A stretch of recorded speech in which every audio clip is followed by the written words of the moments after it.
নমস্কার বন্ধুরা, হিরাজ কিচেনে তোমাদের সকলকে অনেক অনেক স্বাগত জানিয়ে আজকে আরও একটি নতুন ভিডিও নিয়ে চলে আসলাম। আজকে আমি একটি নাস্তা রেসিপি বানাবো। এটা বাচ্চা থেকে বড় আশা করি সবার অনেক অনেক পছন্দ হবে।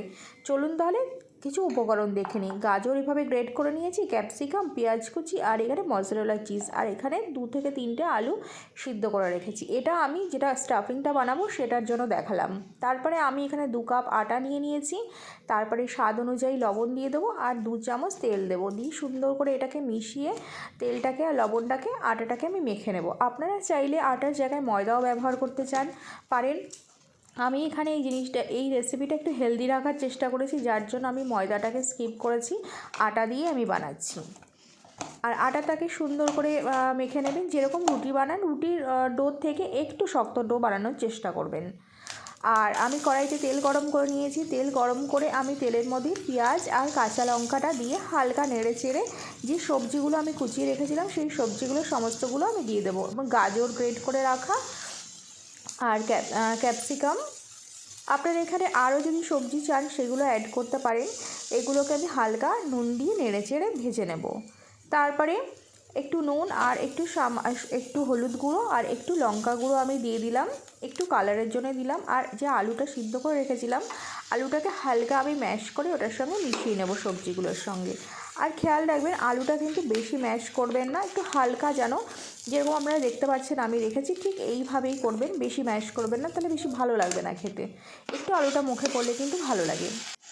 5 থেকে 6 মিনিট হালকা নেড়ে চেড়ে এটা করে নেবেন, ভেতরে স্টাফিংটা রেডি করে নেবেন। লাস্টে ধনেপাতা আমি দিয়ে দিলাম। ধনেপাতা দিয়েও নেড়ে চেড়ে একটু মিশিয়ে গ্যাসটা আমি বন্ধ করে দেবো। তারপরে এটাকে আমি রেস্টে রেখে দেবো একটু ঠান্ডা হতে। ঠান্ডা হওয়ার পরেই আমি এটাকে ব্যবহার করব।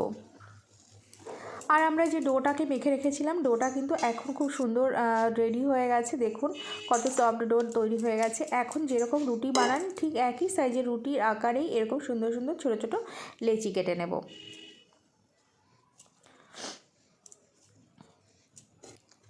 তারপরে একই রুটির মতন করে আমি একটু বেলে নিচ্ছি।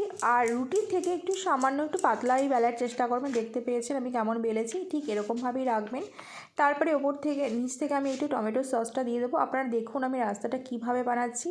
আশা করি এটা ভীষণই পছন্দ হবে আপনাদের সবার, বাচ্চা থেকে বড় কিন্তু সবার ভীষণ পছন্দ হবে। এটা কিন্তু আপনারা বাচ্চাদের টিফিনেও দিতে পারেন। তারপরে যে আলুর স্টাফিংটা রেখেছিলাম, আলুর স্টাফিংটা ওপর থেকে এরকম অর্ধেক সাইডে আমি দিয়ে দেবো। আপনারা আশা করি খেয়াল করেছেন আমি অর্ধেক সাইডে দিয়েছি আর অর্ধেকটা খালি রেখেছি। আর ওপর থেকে সুইট কর্ন যদি আপনাদের থাকে সেটাও একটুখানি দিয়ে দেবেন, এটা খেতে ভালো লাগে। আর আপনাদের কাছে যে কোনো ধরনের চিজ থাকে সেই চিজ আপনারা ইউজ করতে পারেন। আমার কাছে মজরেলা চিজ ছিল, সেটা দিলাম। মজরেলা চিজটা দিলে খেতে কিন্তু ওটা বেশি ভালো হয়, দেখতেও বেশি ভালো লাগে। তারপরে আরেকটা সাইড নিয়ে আমি ওপর সাইডটা এইভাবে ওপরে আটকে দেবো, তারপর হাত দিয়ে এরকম সুন্দর করে চেপে চেপে দেবো।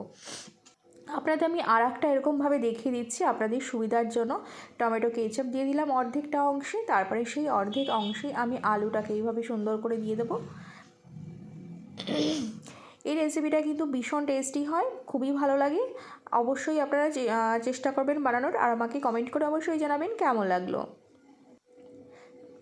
চিজটা আপনাদের ইচ্ছা খুশি আপনারা দিতে পারেন, যে যেমনভাবে খেতে চান ততটাই আপনারা দেবেন। তারপরে প্যানে আমি একটু তেল দিয়ে দেবো। তেলটা ভালো করে গরম হলে আপনাদের প্যানে যেমন জায়গা আছে একটা করে কেউ ভাজতে পারেন, দুটো করেও ভাজতে পারেন। আমার দুটো দিয়ে না একটু সমস্যা হয়ে গেছিলো, পরে আমি একটা নামিয়ে নিয়েছি। একটা করে ভাজলেই বেশি সুবিধা হয়। একদম স্লো আছে কিন্তু এটাকে সুন্দর করে এপিট ওপিট করে ভেজে নেবেন।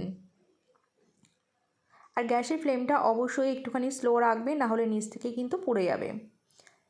একটা চামচের সাহায্যে এইভাবে উল্টে দেবেন। আমি একটা নামিয়ে নিয়েছি, একটা ভাজতে ভীষণ অসুবিধা হচ্ছিল। একটু চেপে চেপে এরকম ধৈর্য ধরে কিন্তু ভেজে নেবে 5 থেকে 6 মিনিট ধরে।